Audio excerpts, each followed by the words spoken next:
Good morning, Knicks Nation. Today is Wednesday. It is the 7th day of June 2023. I hope you're safe and healthy today and that your family is safe and healthy and that the needs of you and your family in terms of food, shelter, clothing, as well as health are being met today. Blessings upon those that work in the healthcare field who, along with the first responder, out here every day saving lives.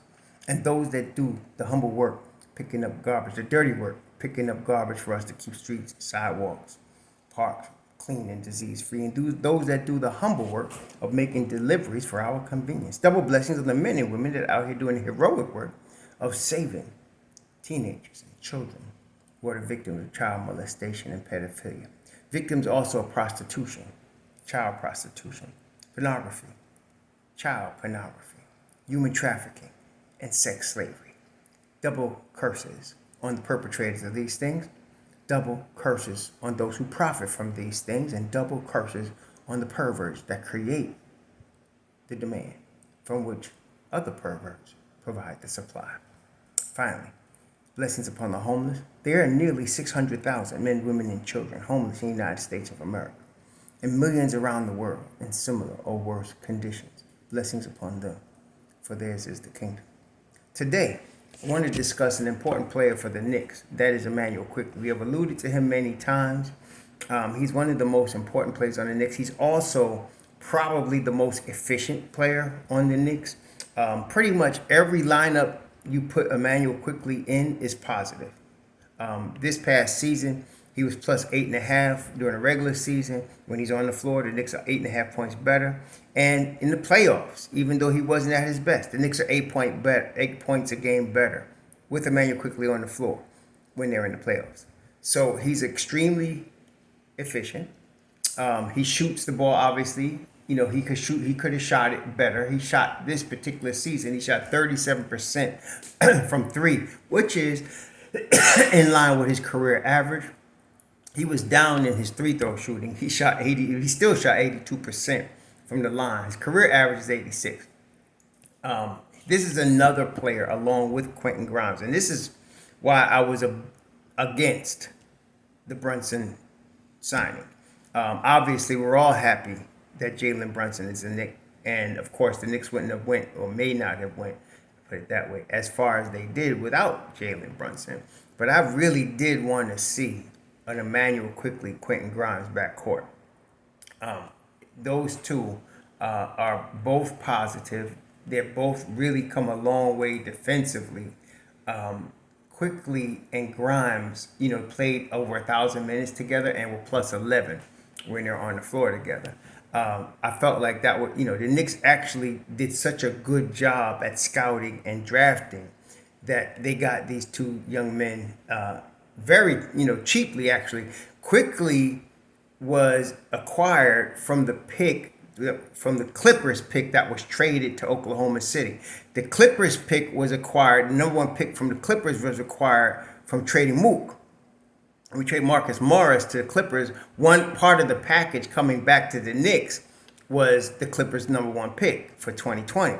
That pick was traded to Oklahoma City to acquire Immanuel Quickley. So basically, Marcus Morris got us Immanuel Quickley. Okay, again, the Don, he did work. Matter of fact, I think the Knicks also acquired, if I'm not mistaken, the Knicks not only acquired the 2020 number one pick, I think they acquired the 2021 number one pick as well. So I mean, the Don did a tremendous job, as he usually does, in setting the Knicks up for success in the draft. So, like I said, we're in good hands with this brother, the Don. He ain't taking no shorts. So, they drafted very well, and they got Immanuel Quickley, and he has steadily gotten better, over his first 3 seasons in the league. He, rookie, he came off the bench as a rookie for Tom Thibodeau. And he actually played, more minutes than most rookies play under Tom Thibodeau. Tom Thibodeau liked him. As it turned out later, we found out that actually Thibodeau was watching him at Kentucky and had his eye on Immanuel Quickley. So it could and I know that Worldwide West, it was already reported by multiple sources at the time, was really pushing for the Knicks to get Quickley. So they got him, and he's been a success. First year he was As a rookie, he was, how many minutes he played? He played a game. Let's see here. I'm going to look it up. Immanuel Quickley was a sixth man in his rookie year, and he played, let's see here, 19 minutes a game, which is very high for a rookie under Tom Thibodeau. That's very high. I think Jimmy Butler in his rookie year with Tom Thibodeau played like 9 minutes a game. So Immanuel Quickley got more minutes per game and he came in during the COVID year, so they played 64 games.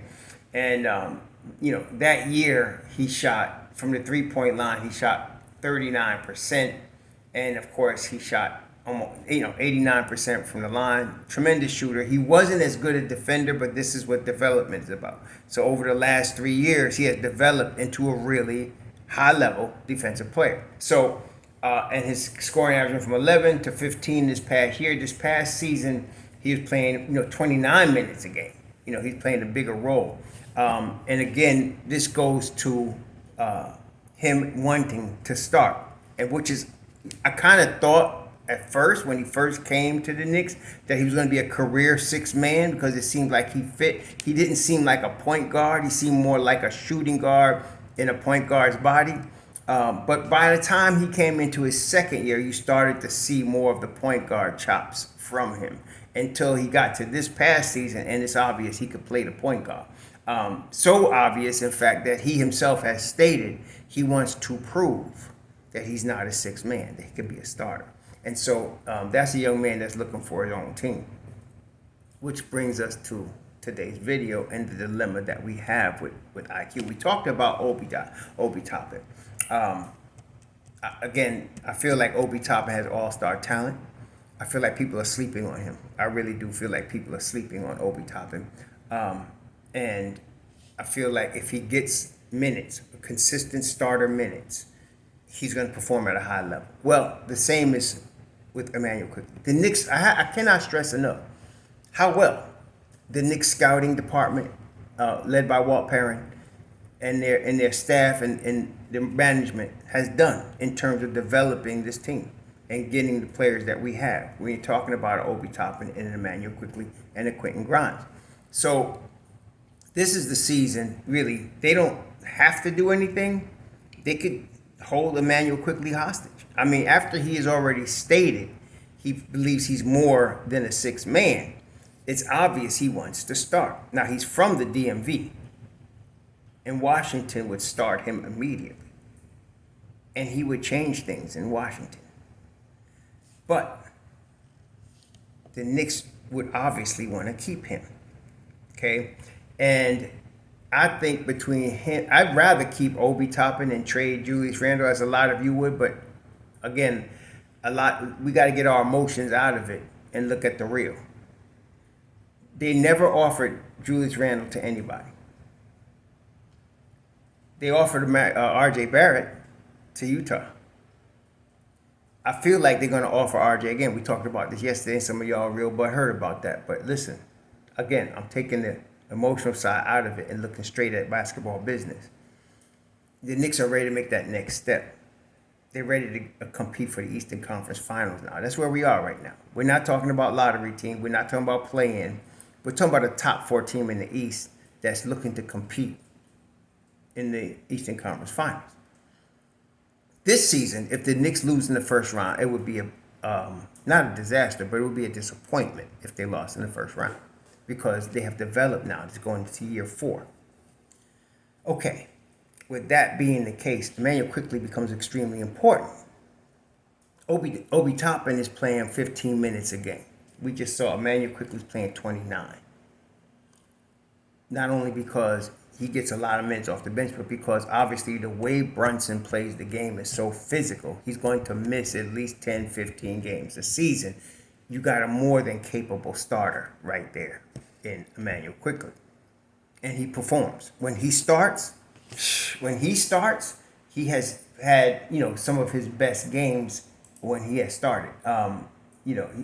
He really has. So with that in mind, listen, let me looking at this here.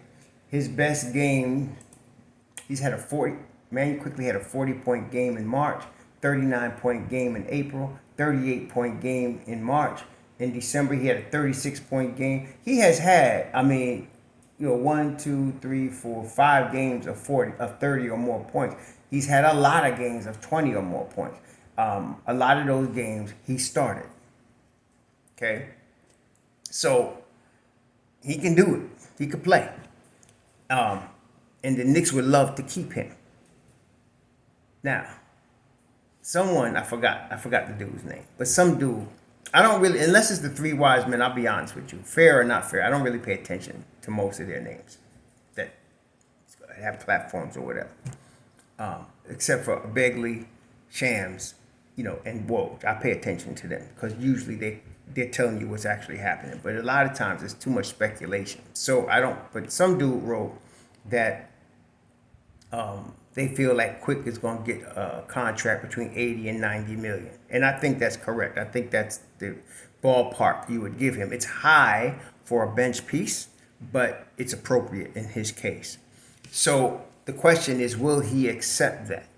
Now, somebody might laugh and say, why wouldn't he accept that? That's a lot of money. Even $80 million over 4 seasons, that's $20 million a season. You go to 90 million. Over 4 seasons, you're talking about 21, 22 million a season. Why wouldn't he accept that? Quickly, if you know anything about him, just by watching him and listening to his comments, whenever he does, not just talking about the Ahmad Rashad interview, but just in general, when they talk to Quickly, he's extremely confident. And this is good. Playing in Madison Square Garden, wearing the heaviest jersey in the NBA. That's the New York Knicks jersey. It's the heaviest jersey to wear in the NBA because not only the media, but the fans. It's very heavy to wear, okay? He wears it with confidence. He's, for the most part, been very successful. And so a kid like this, and he works extremely hard. By all accounts, he's in the gym. He's a gym rat. A kid like this might bet on himself. This is a scenario where he might say, I'm not going to sign the extension. See, and this is going to reverberate. And this is why I'm saying if he does that, it's going to reverberate. The Knicks are already getting calls for Immanuel Quickley. They've been getting calls for him. This is not new. Teams are interested in Immanuel Quickley. Some would like him to come off their bench, like, the higher level playoff teams.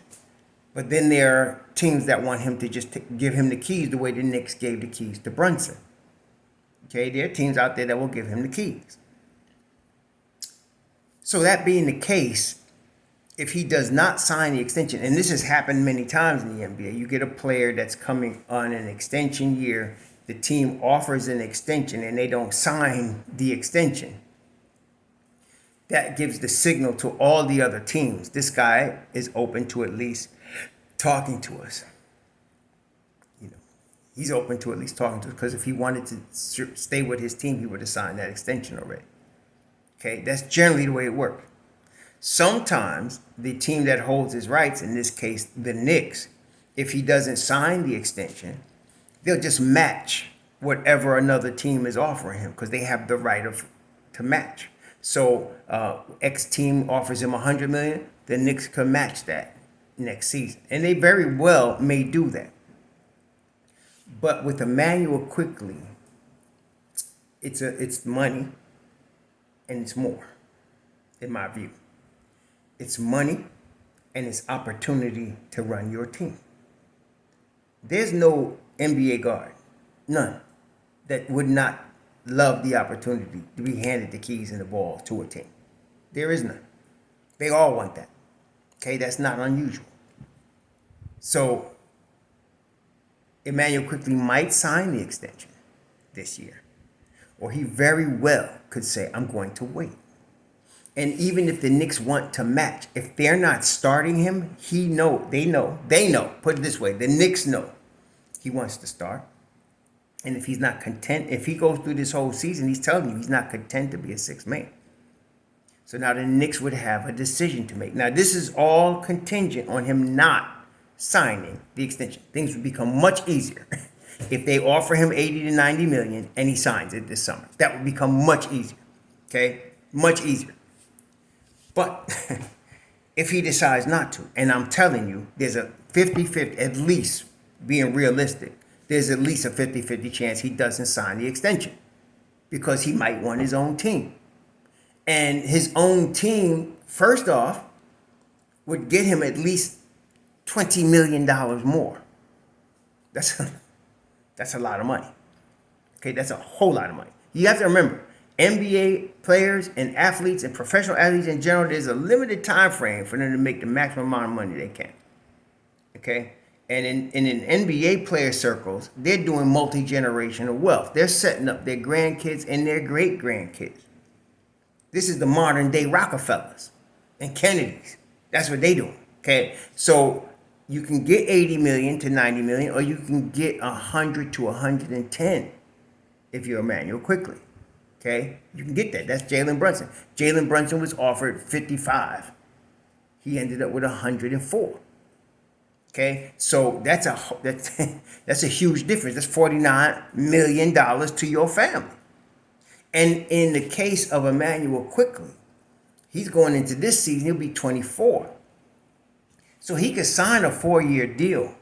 Okay? He could sign a 4-year deal, be 28, and if he's healthy still, he could sign another big deal in his prime. Okay? So this is a big decision for him.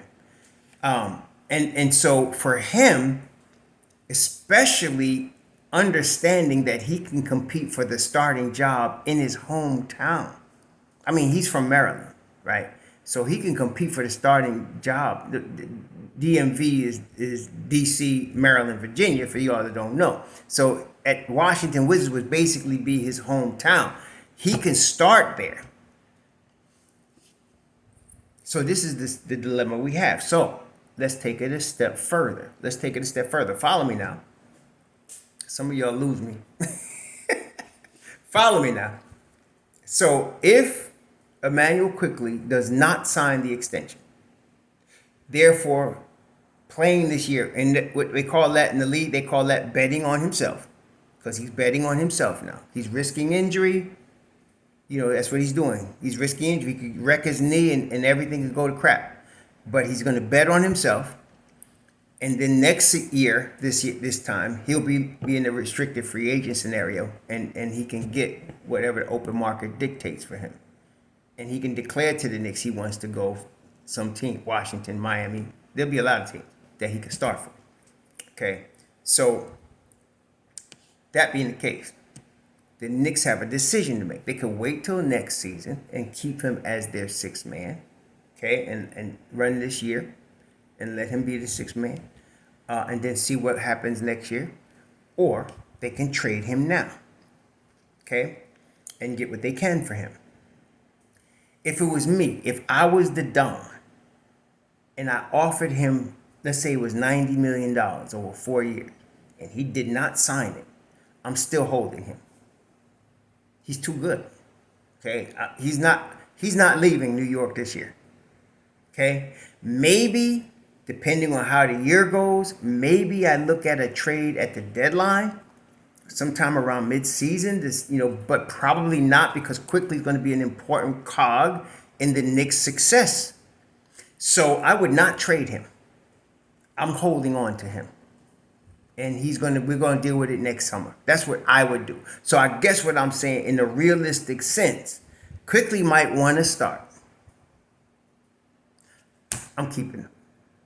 I'm going to offer him the money. And if he doesn't sign it, if he leaves it, okay. That's been done before. People have done that lots of times.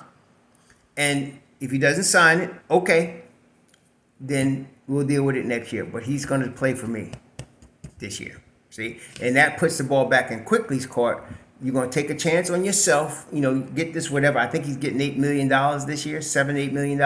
He's going to get that money this year and take a chance on himself, because, he could hurt himself. Hopefully not, but he could hurt himself and jeopardize his career, or he can take this $90 million and walk to the bank, guaranteed, okay, and then come out when he's 28 and become the starter, sort of like Scary Terry.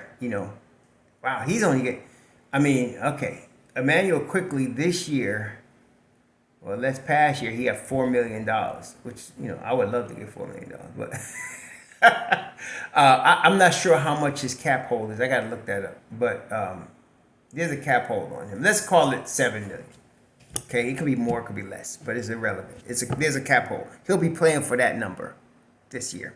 Okay, and they can decide what they're going to do. Okay, so this is big decision time. But I think what's going to end up happening is the best news would be for him to just sign the extension. Then we overdone with it. All the conversations is moved. But if he doesn't, the Knicks should hold on to him. Okay, hold on to him, and then wait next year. Now that changes the game for Obi. Obi is the more precarious position this year for two reasons. If the Knicks keep Randall, and again, I'm being real, I got to believe they're going to probably keep him. Okay. Some of y'all keep saying sell high. Well, that's because y'all want him traded, like me. But not the Knicks don't feel that way. Okay. Y'all need to look more realistic in my view. Y'all say, well, RJ had a great playoff. Yeah, that's sell high. He's locked into a contract, a very good contract, 20-something million a year, when salaries are getting ready to go into 200 and 300 million. He's locked into this contract. He just had a good playoffs. You can sell high on RJ. See, some of y'all don't want to think about that because it hurts you. And I understand that, but I'm trying to be business here. NBA's a business. Okay? We have our favorites. We're all fans. That's why we're fans. We have our favorite players. Some of us buy jerseys. It's all cool, but I'm trying to talk real and business here. The Knicks would sell high on RJ and keep Julius. That's how they would do this. Okay? Because Julius is the all-star, all-NBA guy. They would add a piece to him and Brunson. That's what they'd be looking to do. Okay. That being the case, I brought that up to say Obi would be, because they're keeping Julius, Obi would be the trade bait, because Obi, somebody's going to get a deal with Obi Toppin. They're going to get him cheap. Again, that same article talked about 4 years 70, and I think that's about right. 4 years 60, 4 years 70. I think that's about right for Obi Toppin. Somebody's going to get a steal. Getting him, because he's going to be 26 next year. So you're dealing with 4 years, 25, 26, 27, 28, because he's going to start the year at 25. He turns 26 next March. So he's going to start the year at 25, 25, 26, 27, 28. You're going to get 4 years, maybe 29, because he's still got his rookie contract year right here. So he'll be 29, just in his prime, and getting his next deal. And you're going to get a steal for the next 4 or 5 years of Obi Toppin. And you can lock him in as a starter, and he'll be a dirt cheap starter, okay? And he'll be, in my view, he's totally underrated, totally slept on. Somebody's going to get something, when they get him. So I think Obi combined with RJ is more of what you're talking about in terms of trade bait this summer. Realistically, as much as, again, I'd like to keep RJ. Some people accuse me of hating on RJ because I mentioned him in the trade. Mentioning somebody in the trade, Mr. Immature people out here, is not hating on them. It's being real. Real is RJ with Obi would make a good trade chip. The money would help a lot. You add Obi's money. Obi's an 8th pick, so he's probably going to get somewhere around 10 million this year. You add that to the 26, 25 million RJ, you got 35 million. That's Kristaps Porzingis right there. That's Grant. That's Bridges. That's OG. That's a lot of guys that you could get. Okay? Then you could turn around and get a backup power forward. We mentioned Harrison Barnes. You can mention, there's a bunch of guys out there you could get, and you can get them between the $12 million mid-level exception and the $20 million range. You could get them, okay? Probably the $12 million mid-level exception, whoever they can get for that money. And there'll be guys out there they can get as backup power forwards at that spot, okay? So that's what we'll probably see. But regard to Quick, I'm keeping him. And I'm Deuce High. I'm the president of Deuce High. I love Deuce McBride. This will hurt him in terms of minutes, especially when they re-sign Josh Hart. But again, this is business. Okay, this is business. They're not going to let Deuce go. They're going to keep him for that 1.9 million. That's again, this is business. And then if they lose Immanuel Quickley at the end of next season, they still got him there. Okay, so, and they can extend him, and they could extend him pretty cheaply. So business-wise, the Knicks would more than likely keep, unless they get blown away. Somebody got to blow them away with something. It's got to be a part of a superstar package. Like, and I don't see that happening. Now, I'm talking about superstar, like Giannis level. That ain't happening. Okay, that's not happening. Not Damian Lillard. It's not happening. So, they're gonna probably 90% chance they're gonna probably offer him the deal. Whether he takes it or not, they're keeping him this coming season, and they need to. He's very valuable. So you're gonna have Quickley, and some people get caught up on his playoff performance. He's +8.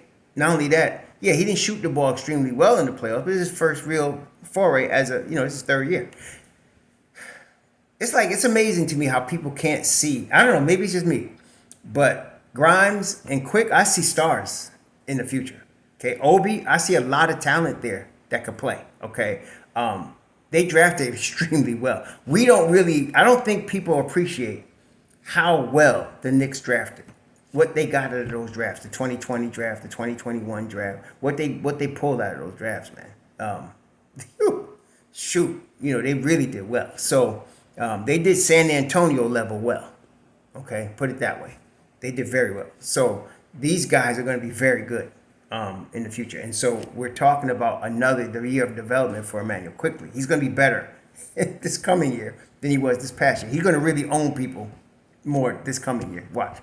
Okay? And when Brunson's out, you're going to see more 40-point games from him because that's what he does. That's what he do. Okay? So I'm excited about that. But that, I feel, is what we're going to see with Immanuel Quickley. He probably won't be traded. The Knicks will probably keep him going into next year, whether he signs the extension or does not sign the extension, which goes into effect after this season anyway. So they're going to hold him, and let's see what happens next summer, 2024, going into 2025. Obi would probably be with RJ, business-wise. It makes more sense. I mean, you're going to put, let's say you had Grant. Okay, let's say it was Grant, Julius, and Mitch Rob with Grimes and Brunson. That's a better lineup. Period. Better lineup. And don't get Mikal Bridges. See, that's what I'm saying. If you get Mikal Bridges, the Knicks are really going to be good. So that's what I'm saying. We're dealing with a very crucial summer, very interesting summer. There's a lot of available talent out there that will upgrade the Knicks starting five. And so they're going to pretty much keep their bench, although it would be hard for me to call them mob deep if Obi Toppin's not there. Obi Toppin is what makes it. That's where he inspired me in his rookie year to call them mob deep, him and Quickley together. And so it would be very difficult for me to do that. I have to see how I mean, I like Josh Hart, and he adds to it for sure, no doubt. But it'd be hard if they traded Obi. But anyway, we'll deal with that bridge when we cross it, right? In the meantime, y'all enjoy your Wednesday. Shalom.